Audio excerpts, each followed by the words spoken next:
सुख दुख को कारण। मधु से लिप्त। सर वापस से पढ़ना है क्या? हाँ नहीं, पढ़ लीजिए ये 5 नंबर से फिर से पढ़ लीजिए। वेदनीय कर्म के निमित्त से अनुकूल या प्रतिकूल संयोग मिलते हैं और मोहनीय कर्म के निमित्त से जीव उनमें इष्ट अनिष्ट कल्पना करके सुखी दुखी होता है। सुख दुख का अनुभव कराने वाला वेदनीय कर्म है। जिस तरह मघ से लिप्त तलवार की धार सुख दुख को कारण होती है, उस तरह वेदनीय कर्म जीव को सुख दुख उत्पन्न कराता है। यह सच्चे आत्मिक सुख की बात नहीं है, परंतु इंद्रिय और मन जनित सुख दुख की बात है। हाँ, यहाँ पे एक 6 मिनट पॉइंट। रुकिए। हाँ, ये जी सबके पास बुक्स आ गई क्या? मैं शेयर करूँ अभी भी क्या है? स्क्रीन शेयर करने की जरूरत है या सबके पास बुक्स हैं? सर मेरे पास गई तो है। सर मेरे पास तो है। मेरे किसके पास भी है। किसके पास नहीं है? यस, मेरे पास भी है। मतलब शेयर करने की संगीता जी जरूरत है के क्या पास शायद स्क्रीन? नहीं है। संगीता जी के पास नहीं है बुक। है। आगे आगे आगे मेरे आ पास गई। भी आ गई। ओके, बढ़िया। पास आ गई है। तो मैं फिर शेयर नहीं हाँ। करता हूँ, अगर किसी को करना हो तो बता देना, फिर शेयर कर दूंगा। इसमें थर्ड So, लाइन में पेज वो नंबर मधु है। मध पड़ा है ना, मधु है वो शहद। यस, हाँ। Third line. अच्छा, अब पेज पहले नंबर क्या है? आप बताइए। 13। कल फॉलो 13। कर रहे थे, हाँ, यस। हाँ ओके। अच्छा ठीक है, 13 नंबर पे है। कल हमने घातिया कर्मों के बारे में पढ़ा था, आज अघातिया के बारे में पढ़ रहे हैं। तो पहली 5 नंबर जो सीरियल है उसमें 2 लाइन है, देखिए। पहली, वेदनीय कर्म के निमित्त से अनुकूल या प्रतिकूल संयोग मिलते हैं, संयोग मिलते हैं, और मोहनीय कर्म के निमित्त से जीवन में इष्ट अनिष्ट कल्पना करके सुखी दुखी होता है। अभी इसको आप हमें रिसेंटली जहां पे हमने इसका काफी चर्चा करी थी, इसको कनेक्ट कर सकते हैं आप परिचय के संबंध में अरिहंत को? क्या उनको परिचय तो सर साधु का था ना? नहीं, हमने अरिहंत के संदर्भ में भी एक डाउट आया था ना, ये 2 लाइन उसको क्लियर करती है। उनके वेदनीय कर्म का उदय तो है, अनुकूल प्रतिकूल संयोग तो मिल रहे हैं, लेकिन मोहनीय कर्म नहीं है उनको, जिस कारण से वो उसको सुखी दुखी कर नहीं पा रहे हैं। तो ये दोनों वेदनीय कर्म और मोहनीय कर्म दोनों अलग अलग चीजें हैं, दोनों का अलग अलग काम है। तो संयोग मिलना अलग बात है, जो भी संयोग मिले हैं वो कर्म के उदय से मिले हैं, बट संयोग में इष्ट अनिष्ट बुद्धि करे या ना करे, ये हमारे अभी परिणाम पे डिपेंड करता है। अगर मोहनीय कर्म है तो हम उसमें इष्ट अनिष्ट मानेंगे, अगर मोहनीय कर्म मंद है तो कम मानेंगे, और बिल्कुल नहीं है तो वो हमें ज्ञाता दृष्टा रूप में हम उसको देखेंगे। तो ये पॉइंट यहाँ पे क्लियर हो गया। सर हमने 12वें गुण स्थान के बाद में क्षुधा का लिया था कि हाँ, उनको ये होता तो है पर वो उसका अनुभव नहीं करते, अपना नहीं मानते हैं, तो इसलिए उनको उसका वेदन नहीं होता है। तो इससे कनेक्ट हो रहा है 12वें वो। गुण। हाँ सर, ये होगा ना वेदनी कर्म में, उससे मतलब होगा तो सही, पर वो शरीर को अपना नहीं मान रहे, उसमें इष्ट अनिष्ट नहीं मान रहे, अपना नहीं मान रहे कि भूख उनको, तो इसलिए उनको वेदन नहीं होता है। यही एग्जाम्पल मुझे याद आ रहा है। हाँ, यस। तो ये उस पॉइंट को हमको डाउट हो रहा था ना, कैसे होता है। तो ये दोनों कर्म अलग अलग हैं, दोनों का कर्म का कार्य अलग अलग है। मतलब और ये वेदनी कर्म से होगा तो सही, पर मोहनी कर्म का क्षय हो गया सर, तो इसलिए वो इष्ट अनिष्ट नहीं उसमें मानते, अपना नहीं मानते, यस, इसलिए उनको महसूस नहीं होता है। करेक्ट। और जितनी भी सुख दुख की बात हो रही है, ये सारे बाह्य इंद्रिय जनित और मन जनित सुख दुख की बात है ये। ठीक है, आगे इसको पढ़िए। ऐसा भी है ना, वेदनीय कर्म से संयोग मिलते हैं सारे, लेकिन उसमें दुख जो है वो मोहनीय कर्म से होता है।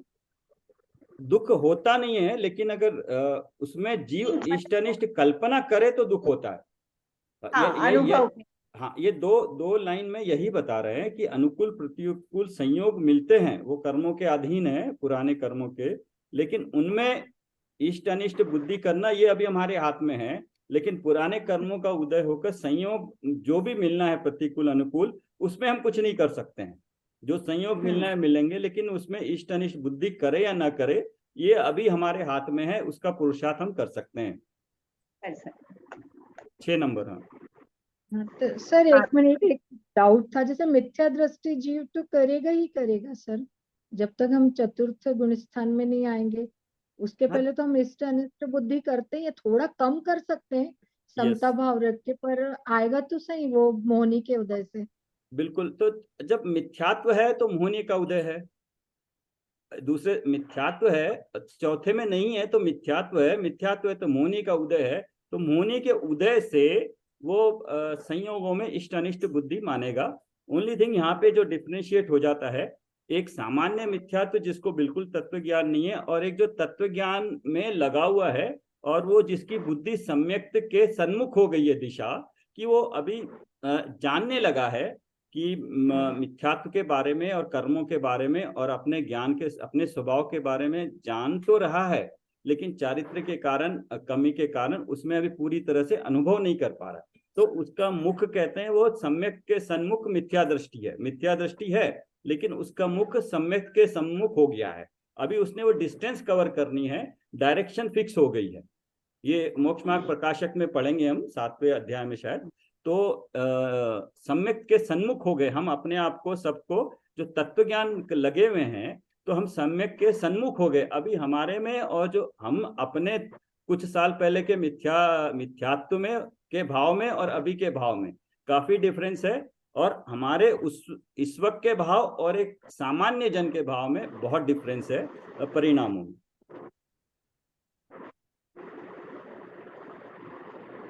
आपके कर्म के निमित्त से आपके जो क्वेश्चन होते हैं, इससे कल 2-3 जो क्वेश्चन आपने भी पूछे थे ऋतु जी, और इन्होंने भी, राखी जी ने भी, इस तरह से क्वेश्चन पूछने से पता लगता है कि आपका चिंतन शुरू हो गया, आप चिंतन कर रहे हो।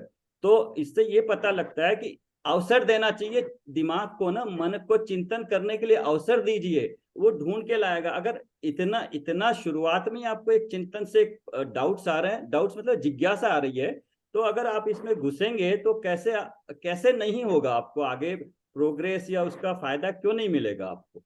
तो जो आपने क्वेश्चन पूछे ना, अभी इससे डायरेक्टली रिलेटेड नहीं है, अच्छे क्वेश्चन है। ये चैप्टर समाप्त होने के बाद हम डिस्कस करेंगे कि मिथ्यात्व को शुभ ही होता है या अशुभ होता है, चौथे या 5वें गुण स्थान में वो क्या शुभ ही होगा। तो उसका ये है कि अगर वो शुभ ही करता रहेगा तो इसका मतलब 5वें से गिरेगा नहीं, 5वें से गिरता है, चौथे से मिथ्यात्व में आता है, तो क्यों आएगा। तो वैसे परिणाम करेगा, मतलब परिणाम हो सकते हैं उसके, तो उसमें कोई दिक्कत वाली बात नहीं है। सम्यक दर्शन छूट भी जाता है। हाँ, तो छूट छूट वही क्यों बात जाता है, है ना। सम्यक दर्शन छूट के मिथ्यात्व में आता है, क्यों आता है कि वो उसके हाँ, परिणाम वही उस तरह की, तो अशुभ हाँ, परिणाम हुए, मिथ्यात्व के जाए। परिणाम मतलब हो सकते हैं चौथे गुण स्थान के बाद। जब तक वो शुभ में रहेगा, शुद्ध में रहेगा, गुण स्थान रहेगा, लेकिन गुण स्थानों की अपनी मर्यादा, एक अंतर्मूर्त है या कितना काल है, बट उसके बाद अगर वो छूट जाता है तो फिर मिथ्यात्व में आने का बनता है। मुनि भी बनते हैं, मुनि भी 7वें से, बट मुनि दशा में ऐसा होता है कि वो मुनि बाह्य लिंग तो धारण किया हुआ था, अंदर में अगर 7वें से छठे में आया, छठे से किसी कारणवश ये गुण स्थान की परिपाटी में दिखाया कि पॉसिबल है, आए या न अलग है, बट किसी किसी के हो सकता है कि 6 से 5, 5 से 4, 4 से मिथ्यात्व में भी कुछ समय के लिए जा सकते हैं। तो गिर सकने की भी एक पॉसिबिलिटी है उसमें। तो लेकिन वो एक बार सम्यक हो गया तो वापस वो चढ़ेंगे तो सही ना, मतलब कुछ टाइम के लिए वो गिर गए, वापस से वो सम्यक होने के बाद वो उसका दो चीजें फिक्स हो गई उसकी। एक तो मोक्ष का टिकट रिजर्व्ड हो गया, कभी ना कभी अर्ध पुद्गल परावर्तन एक समय है जो है बहुत बड़ा, लेकिन अनंत काल की अपेक्षा से बहुत बहुत टिन्ना बोलते हैं, बहुत छोटा सा समय है, उसमें उसने मुक्त होना ही होना है। उसके बीच में वो चाहे मिथ्यात्व में आए, ऊपर चढ़े, नीचे चढ़े, गुणस्थान में भी जाए, तीसरे में जाए, दूसरे में जाए, औपशमिक सम्यक फिर करे, लेकिन उसने मोक्ष जाना जरूर है। ये बीच में अब छोटे मोटे चलता रहेगा, बट उसका जो मिथ्यात्व है उतना तेज वाला नहीं होगा, उसका जो स्थिति बंदेगी अंत कोड़ा कोड़ी सागर तक ही बंदेगी, उससे ज्यादा नहीं बंदेगी। जो सामान्य मिथ्यात्व है वो हो सकता है 10, 20, 30, 40 या 50 60 70 कोड़ा कोड़ी तक बांधे, लेकिन फिर वो मिथ्या जो सम्यक दृष्टि है, जो मिथ्यात्व में आ गया, उसका उतना तीव्र नहीं बंधेगा स्थिति और अनुभाग।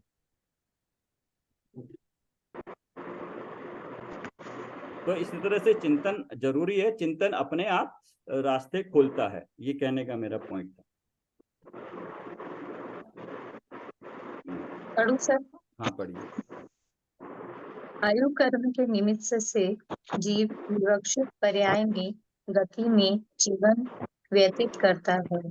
पर्याय यानी भव धारण करने के निमित्त से जो प्राप्त हो वह आयु है।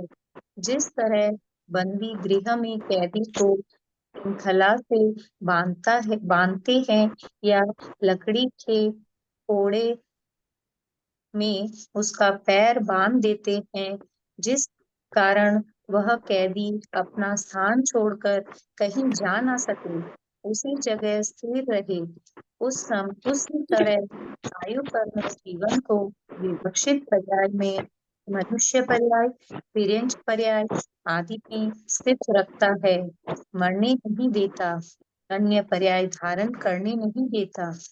ये आयु कर्म बताया, जो चार आयु कर्म है। हम पूरे कर्म इसलिए एक बार इसको आज हम पूरा 148 को एक बार पढ़ेंगे भी। तो आयु कर्म 4 जो हैं, मनुष्य, तिर्यंच, देव और नारकी में, एक बार आयु मिलने के बाद उसमें हमें उतनी आयु का गुजारना ही पड़ता है। उससे पहले न तो मौत आ सकती है, न देह परिवर्तन हो सकता है। तो मनुष्य की आयु तो छोटी होती है, लेकिन देव नारकी में बड़ी लंबी लंबी आयु होती है। चाहे कितनी बार भी उसमें वो उनका शरीर इस तरह से होता है कि बार बार कटता जुड़ता है, लेकिन फिर भी वो आयु जब तक समाप्त नहीं हो, उस शरीर में उनको रहना पड़ता है। ये आयु कर्म के निमित्त से है। यहाँ अंडरलाइन करना हर जगह। अभी आप जब भी डिस्कस करो अपने दिमाग में लाओ, ये निमित्त जरूर लाना, हर एक की अपेक्षा से लगाना, कि जब भी बात करो तो जीव को अपने को अलग रखना और कर्मों को अलग रखना। और जब भी दोनों में कोई संबंध होगा तो निमित्त नैमित्तिक संबंध मानना, कि जो भी कार्य हो रहा है जीव के परिणामों में हो रहा है, जीव के परिणाम हो रहे हैं, शुभ अशुभ भाव जीव में हो रहा है, लेकिन उसी वक्त निमित्त नैमित्तिक संबंध के कारण कर्मों में भी कुछ हो रहा है उसके अनुसार। तो ये निमित्त जरूर मानना। जीव परिणाम कर रहा है तो उस कारण से कर्मों में परिणाम हो रहा है, ये नहीं है। जीव अपने परिणाम कर रहा है, कर्म अपना परिणाम हो रहा है, लेकिन दोनों में निमित्त नैमित्तिक संबंध है। तो इसको हर जगह जहां पर भी है, कर्म के निमित्त से होगा, कर्मों के कारण से नहीं होगा। तो ये निमित्त वर्ड हर जगह आप अंडरलाइन कर लेना। नाम कर्म। कौन सी बुक से पढ़ रहे हैं हम लोग? अरे ये पंचलब्धि से। तो स्क्रीन शेयर करिए ना, अभी बुक है नहीं मेरे पास। मैंने पूछा था इसलिए स्टार्टिंग में। यस ठीक है, ज्वाइन किया था ना। ठीक है। अरे इमीडिएटली बता दीजिए, करे बिना बुक के नहीं मजा नहीं आएगा। सर आज देवला से कुरियर लग गया है, 1-2 दिन में पहुंच जाएगी। वाह बढ़िया है, हर एक का कुछ ना कुछ हो ही जा रहा है इंतजाम। तो और किसी के पास नहीं है बुक? शायद रेखा जी के पास भी नहीं होगी, क्योंकि यहाँ मंदिर जी में भी नहीं है ये बुक। अच्छा ओके। ठीक है, शेयर हो गया अभी? पढ़ पा रहे? सॉरी। हाँ बिल्कुल पढ़ पा रहे। हाँ 7 नंबर पढ़ी। 7 नंबर नाम। आप ही पढ़िए। आगे का 2 पैराग्राफ आप ही पढ़िए। मैं पढ़ूं? हाँ। नाम कर्म 7 नंबर से पढ़ना है ना? यस। नाम कर्म के उदय से शरीर आदि संबंधी रचना होती है। नाना प्रकार का अर्थात अनेक प्रकार का कार्य उत्पन्न करे, वह नाम कर्म है। जिस तरह चित्रकार अनेक प्रकार के चित्र चितारता है, उस तरह नाम कर्म जीव को नर नारकादि अनेक रूप बनाता है। ये शरीर की रचना के बारे में है। शरीर किस तरह से बनता है, उसके अंदर जुड़ान कैसे होता है, हड्डियां कैसे होती है, उनका जुड़ान कैसे होता है, छोटा बड़ा ठिंगना किस तरह का, या आंखें जितनी होनी चाहिए जीव की या जिस जीव की वहीं पे है या नहीं है, और कम है या ज्यादा है, या स्पर्श रसगंध जो शरीर है, ये सारी बहुत सारी चीजें हैं जो नाम कर्म के उदय से आती है। तो इसमें 93 तरह से ये अपना कार्य कर सकता है। तो एक समय में एक जीव को कितने हो सकते हैं या अलग अलग उससे शरीर मिलता है तो उसके संबंधित वही, जैसे अगर नारकी को मिला तो नारकी से संबंधित शरीर की कुछ स्पेशलिटीज होती हैं, मनुष्य या तिर्यंच के औदारिक शरीर होता है तो कुछ उसकी एक कॉम्बिनेशन अलग ही होता है। तो ये हम 93 जब प्रकृति देखेंगे अभी तब उसमें पता लगेगा ये। 8वां, गोत्र कर्म के निमित्त से जीव को उच्च या नीच गोत्र प्राप्त होता है। जिस तरह कुम्हार मिट्टी की बड़ी या छोटी चीजें बनाता है, मूल्यवान या कम मूल्यवान की हल्की चीजें बनाता है, उस तरह गोत्र कर्म जीव को उच्च या नीच दशा को प्राप्त कराता है। हाँ, इसके कारण हमारी जो स्थिति है, दशाएं हैं या परिस्थितियां हैं वो मिलती है। तो नीच दशा में जो होता है तो उसको नीच दशा में बड़ी मुश्किल से ऐसी परिस्थितियां मिलती है कि वो अपना खाना पीना ही एक बार जुटा सके। अगर वही नहीं जुटा पा रहा है तो उसको धर्म या ध्यान या ये इस तरह की बातों का उसको अवकाश या अवसर नहीं मिल पाता है। बट उच्च गोत्र मिल गया है, ये भी कोई रीजन नहीं बनता है कि हर कोई धर्म ध्यान में जाएगा, बट ये इस तरह से दशा को प्राप्त करता है, नाम कर्म के उदय से है। इन सब बातों की चर्चा हमने कर्णानुयुग परिचय में की थी। यहाँ केवल उनका उल्लेख कर रहे हैं, उस पुस्तक में से दोबारा पढ़ना।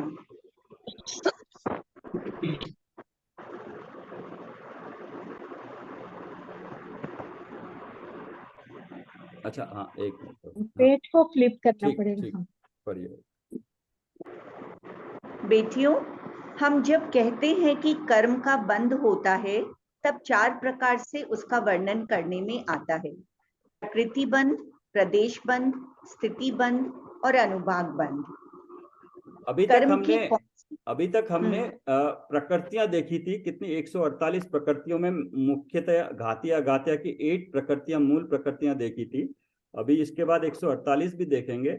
बट कर्म जब बंद होता है तो उसमें और 4 तरीके से उसका वर्णन आता है। सिर्फ कर्म कह देने से, अभी तक हम कर्म कह देते तो कर्म समझते थे, लेकिन इसके बाद अभी जब अवस्था पता लगेगी तो कौन सा कर्म कितना बंदा कितने समय के लिए है, कितना इंटेंसिटी का है, तो वो भी कर्म के बारे में जानना जरूरी है। उसी के साथ साथ हर एक कर्म की प्रकृति भी पता चलेगी और स्थिति कि वो सत्ता में रहा, बंदा बनने के बाद सत्ता में रहा या उदय में आ रहा है। इसलिए जब हम आश्रव की जब बात करते हैं तब वो आश्रव और बंद अपेक्षा बात करते हैं, ना कि उदय में या सत्ता में क्या है। जब हम आश्रव का पढ़े थे, ये समर और निर्जरा में पढ़े थे, तो वहां पे कर्म की अपेक्षा बंद की अपेक्षा हो रही है, उदय या सत्ता की अपेक्षा नहीं है। सत्ता में तो है लेकिन बंद हो रहा है या नहीं हो रहा। पुराने कर्म तो पड़े हैं लेकिन नया कौन बंध रहा है या नहीं बंध रहा है। तो नए कर्मों को नहीं बांधना है तो हमें समर करना पड़ेगा, लेकिन अगर जो पुराने सत्ता में पड़े हैं उनको निकालना है तो निर्जरा करनी पड़ेगी। बढ़िए, आगे। कर्म की कौन सी प्रकृति बंधी उसे प्रकृति बंध कहते हैं। अभी हमने कर्म की 8 मूल प्रकृति देखी। उन प्रत्येक के अनेक भेद प्रभेद हैं, उन्हें उत्तर प्रकृति कहते हैं। इन 8 मूल प्रकृतियों का बंध और उदय प्रति समय चलता रहता है, जिसमें अपवाद है आयु कर्म के बंध का, क्योंकि आयु कर्म का बंध तो कभी कभी होता है और शेष 7 कर्मों का बंध प्रति समय होता है। इन 7 कर्मों के उत्तर प्रकृतियों का बंध विवक्षित गुणस्थानों में और विवक्षित गति के जीवों में भिन्न भिन्न होता है। अतः अब हम इन उत्तर प्रकृतियों के नाम सीखेंगे। हाँ, तो ये पहले प्रकृति बंध के बारे में बता रहे हैं। तो जो 148 प्रकृतियां हैं वो प्रकृतियां ही, देखिए प्रकृति है, कर्म की प्रकृति, उससे पता लगता है कि वो प्रकृति है। और प्रकृतियों में वो मूल प्रकृतियां जो 8 है वो मूल प्रकृतियां हैं। बट ज्ञानावरण में देखेंगे कि मति, श्रुत, अवधि, मन पर्याय और केवल ज्ञानावरण है। ये ज्ञानावरण की उत्तर प्रकृतियां हैं 5। तो ऐसे हरेक की अलग अलग है, 5 है, उसकी 9 है, उसकी फिर 5 है और मौन, ये इस तरह से करके 2 या 25 है, तो अलग अलग हैं। इन 8 मूल प्रकृतियों का बंध और उदय प्रति समय चलता रहता है। बंध और उदय प्रति समय चलता रहता है, मतलब इस वक्त भी हमारा इन प्रकृतियों का, एक्सेप्ट आयु कर्म को छोड़ के, एक समय में हम परिणाम एक समय का होता है, लेकिन बंधते 7 या 8 प्रकृति टाइप के पूरे कर्म बनते हैं। बट हरेक को कितना कितना भाग मिलता है उसका एक अलग कैलकुलेशन है, लेकिन बनते सारे हैं। तो आप कहोगे कि हमने शुभ परिणाम किए तो भी पूरी प्रकृतियां बन रही हैं, अशुभ किया तो भी पूरी प्रकृतियां तो बन रही हैं। डिफरेंस कहाँ पड़ेगा? स्थिति और अनुभाग में, प्रदेश में। तो आयु कर्म का बंध है वो प्रति समय नहीं बनता है, सबको पता होगा। उसका एक नियम है 1/8 1/8 जो करते हैं, 1/3 1/3 1/3 करते हैं। तो जितनी आयु होती है, पहली बार 1/3 में बंध गया तो अच्छा है, तो जितनी आयु बची है फिर उसमें 1/3 में बंध जाए तो ठीक है, नहीं बंधा तो फिर तीसरे इस तरह से बची हुई के 1/3, ऐसे करते करते 7 अगर टाइम निकल जाए तो 8वीं बार कम से कम देह परिवर्तन के लास्ट अंतर मोड में आयु बंधनी ही बंधनी है। बिना आयु बंधे हम इस शरीर को छोड़ते नहीं हैं। तो आयु बंध जो है सो कभी भी तीव्र परिणामों में, तीव्र कषायों में नहीं होता है। ये सामान्य जब कषाय होती, एकदम तीव्र परिणाम में भी आयु बंध नहीं होता है, एकदम मंद परिणाम में भी आयु बंध नहीं होता है। एक मध्यम आयु में जब कषाय होती है, परिणाम होते हैं, तभी आयु बनता है, वो भी उसका नियम है। सर एक क्वेश्चन है सर, 1/3 मतलब टोटल जैसे 90 इयर्स की है तो मतलब 30 में बन गया क्या? फर्स्ट 30 इयर्स में बन गया? इसको हम ऐसे करेंगे, इसको मैं नोट कर लेता हूँ, हम बाद में इसको टोटली एक एग्जाम्पल लेके करेंगे, उसको तो समझ में आएगा। तो जैसे 81/3 करेंगे, बची है तो 58/3 करेंगे, ऐसे कर करके तो आयु का बंध कैसे होता है वो हम बाद में देख लेंगे। ठीक है, ओके। 7 कर्मों की उत्तर प्रकृतियों का बंध विवक्षित गुण स्थानों में और विवक्षित गति के जीवों में भिन्न भिन्न होता है। तो हर कोई हर 148 प्रकृतियां बांधता नहीं है, और कुछ तो अपने गुण स्थान के हिसाब से जब पढ़ते हैं तब पता चलेगा। और जैसे शुभ अशुभ है, कब तक बनती है, गुण स्थानों की अपेक्षा से होगा। मतलब जीव के कैसे परिणाम है उसके अनुसार कौन सी प्रकृति बंधेगी या कौन सी गति में जीव है, उस गति के अनुसार भी उसके बंध पर फर्क पड़ता है। तो अगर मनुष्य गति में देखेंगे तो मनुष्य गति जितनी उत्कृष्ट गति है तो हम यहाँ से मोक्ष भी जा सकते हैं, बट मनुष्य गति का ये भी वो है कि हम ऐसे परिणाम, खोटे परिणाम भी कर सकते हैं जहाँ से हमको निम्न से निम्नतर या उत्कृष्ट से उत्कृष्ट प्रकृति स्थिति बंध सकता है, वो यही मनुष्य गति में ही है। ठीक है, अभी हम उन उत्तर प्रकृतियों के नाम सीखेंगे। अभी पढ़ लीजिए आगे। इसमें परेशान होने की कोई बात नहीं है, इसकी बारीकियां समझ में आती हैं।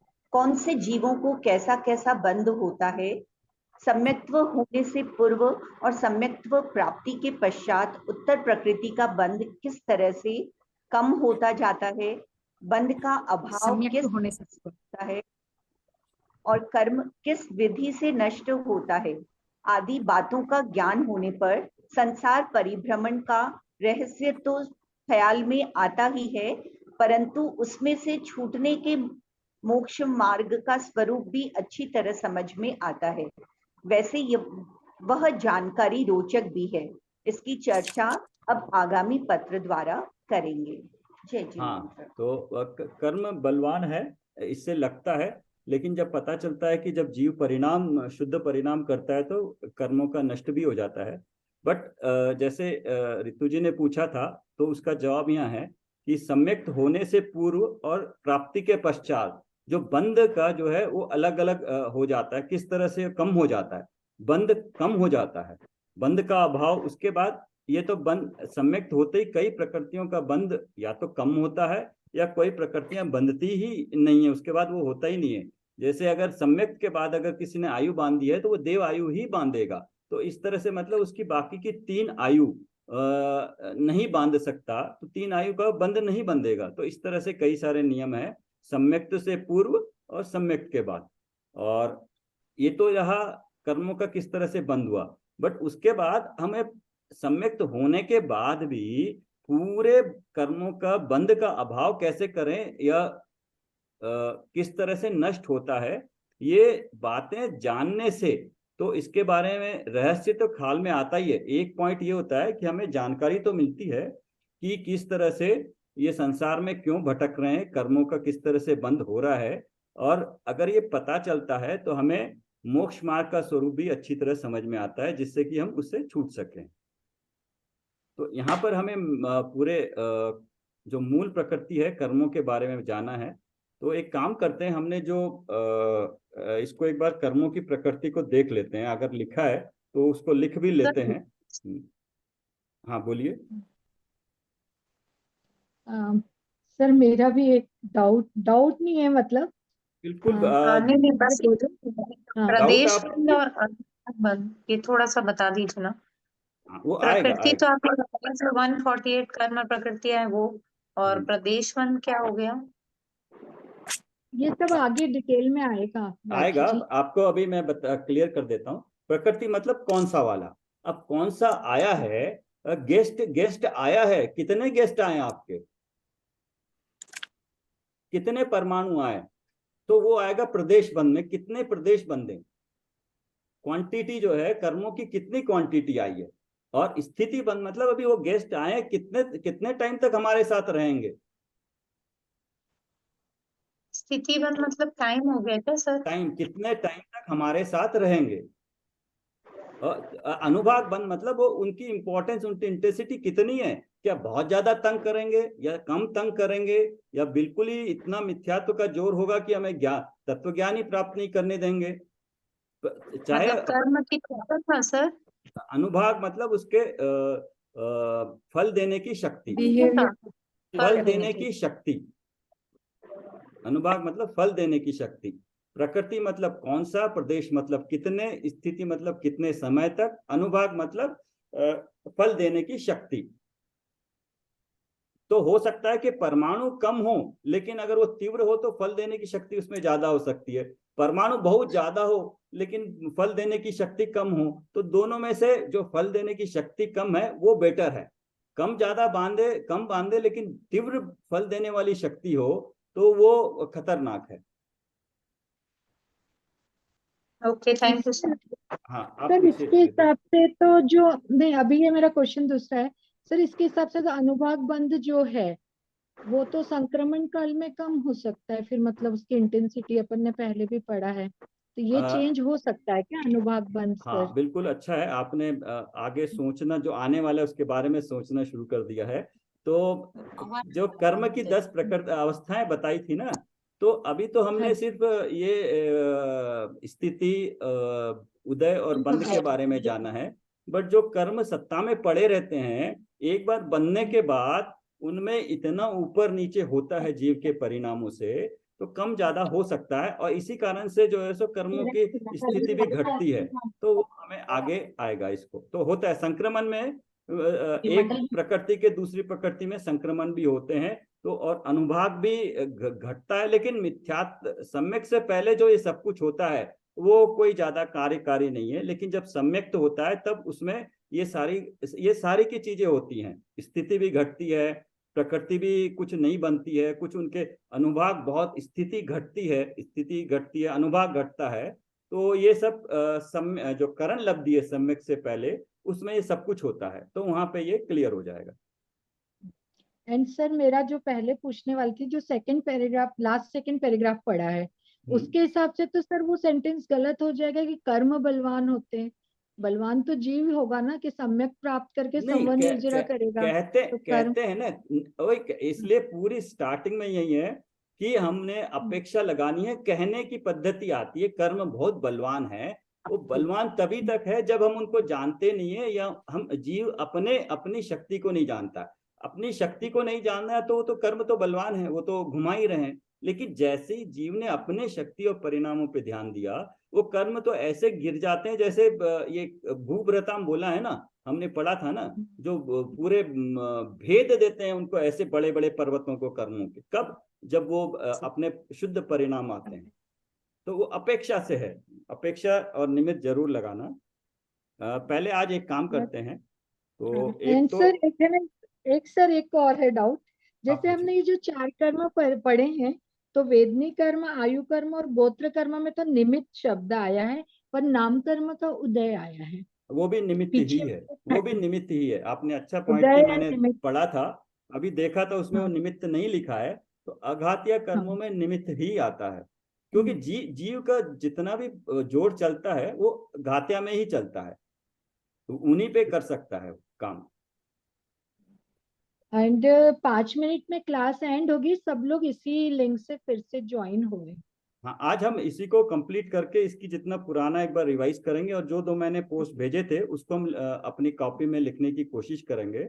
वो मैं अभी, किसी ने लिखा है तो अच्छा है, नहीं लिखा है तो अभी हम लिखेंगे उसको, जिससे कि आज का जब हम कोटेशन करेंगे तब भी, आज आपको तो जाना नहीं होगा, तो हम शायद, क्लास आज आपकी है। आज सर मैं अनलिमिटेड टाइम अच्छा, अवेलेबल हूँ। तो हम वो एक कोटेशन भी करेंगे जो आपने भेजा है, वो इसी से आज हम्म। संबंधित है। ठीक हाँ है। सर, मैं वो जो चैप्टर चलता है ना उसी से रिलेटेड ही भेजने की कोशिश करती नहीं, और हूँ। बहुत ही आज बहुत ही हम्म। रिलेटेड आपने भेजा है वो, हाँ सर, तो वो मेरे इसलिए। पास एक अलग फोल्डर में है सारे मैसेज, फिर जो चैप्टर चलता है उस हिसाब से भेजती हूँ मैं फिर ग्रुप में। हाँ, तो आज का बहुत ही रिलेवेंट है, इसलिए उसको कर लेते हैं, समझ में आएगा वो, मैंने देखा था। अच्छा, तो अभी आपने जो कॉपी है या पेज है, उसमें लेफ्ट में स्व लिख लीजिए। हाँ, स्व लिख के उसमें अमूर्तिक स्व का डेफिनेशन है, लिख लिया आपने? नहीं लिखा है तो अभी लिख लीजिए।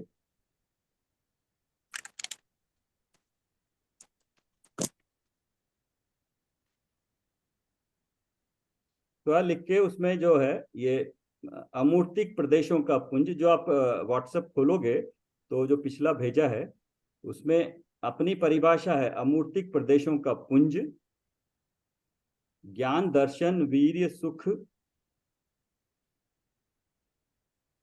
आदि गुणों का धारी, आदि अनंत गुणों का धारी,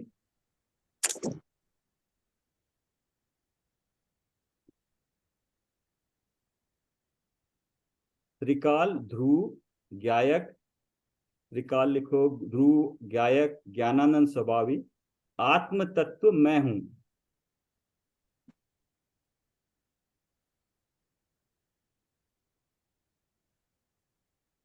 उसके नीचे फिर आप लिखिए, एक लिख दीजिए पर्याय, लिख दीजिए कुछ जगह छोड़ के पर्याय लिख दीजिए। उसके नीचे फिर गुण लिखिए। तो हम अभी गुण कुछ है उसमें, गुण में ऐड करते जाएंगे। और उसके नीचे लिखिए द्रव्य, कुछ जगह छोड़ दीजिए, हम जैसे जैसे पढ़ते जाएंगे उसमें ऐड करते जाएंगे, क्योंकि आत्मा के सर अनंत गुण है, अनंत गुण है। सर क्या लिखना है बता दीजिए ना सर, मेरा थोड़ा मिस हो गया, कॉल आ गया था। क्या चीज? हाँ, क्या कैसे लिखना है बता दीजिएगा। दो दो पेज रखना है। पहले पेज में प्रीति जी वेलकम आपको, जिंतुरकर जी ने भी ज्वाइन कर लिया है। तो 2 पेज है, एक पेज लेफ्ट में। व्हाट्सएप खोल लीजिए तो जल्दी समझ में आएगा। व्हाट्सएप खोल लीजिए, मैंने आप फिर से सर का मैसेज भेजा है।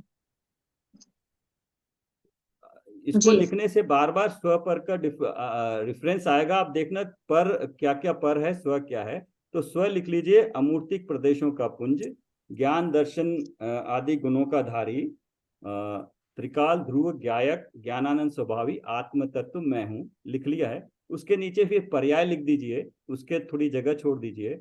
उसके नीचे गुण लिखिए, उसके नीचे जगह छोड़ के फिर द्रव्य लिख दीजिए।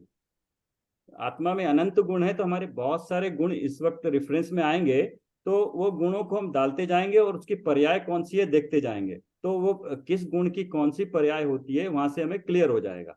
तो जैसे सम्यक है वो श्रद्धा गुण की पर्याय है, जानना देखना हमारे दर्शन और ज्ञान गुण की पर्याय है, और सुख निराकुल जो है वो मोहनीय कर्म के जो स्वभाव रूप पर्याय है, वो जो है सो सुख रूप पर्याय है।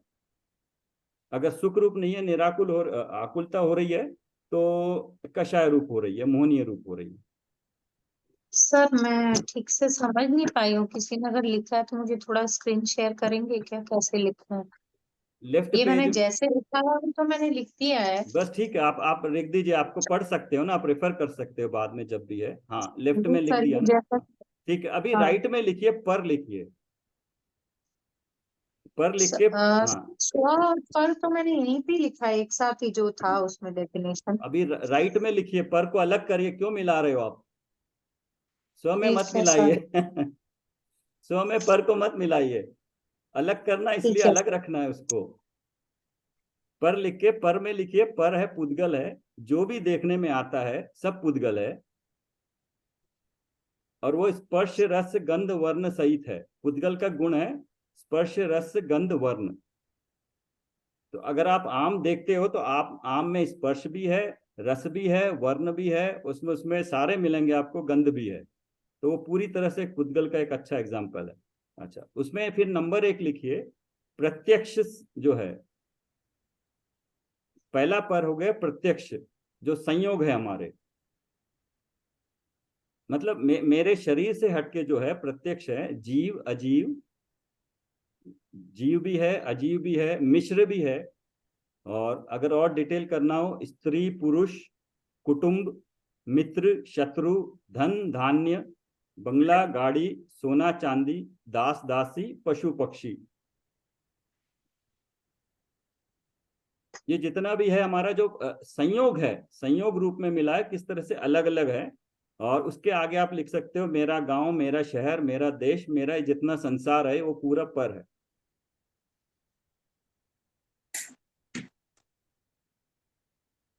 आज आपकी क्लास नहीं है क्या प्रीति जी, धवलल की?